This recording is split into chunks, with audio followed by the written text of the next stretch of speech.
And, when I was a kid, I used to caddy for Joe Kennedy, and he used to tell me what to do and what not to do. Of course, I was 13, 14, 15 years old, and very bright, but a very impressionable kid. And he used to tell me these things. And he was a very difficult man to get along with.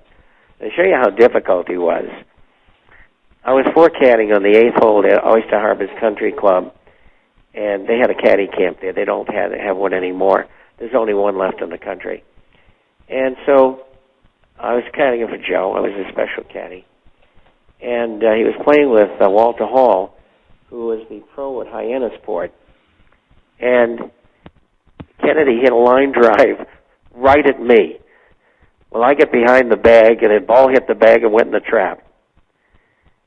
And he says to me, screaming and yelling, "Why didn't you stand in front of the ball?" I said, "Would you have done that?"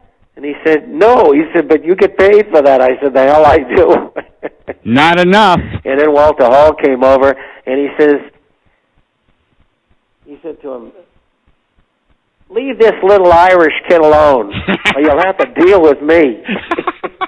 Well, it's nice to and know. He was about 6'2", and he was a big, hulking guy, and he'd been drinking as usual, and so he was ready for a fight. By the way, and Joe was kissing his butt because he was a great golfer, Walter Hall, and he wanted Walter to be his partner, so he didn't say anything, and he got over it. Speaking of golf balls. Anyway, Walter hit his drive. The hole's about 340 yards.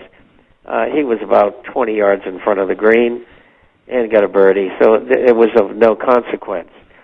And so we mended all that stuff.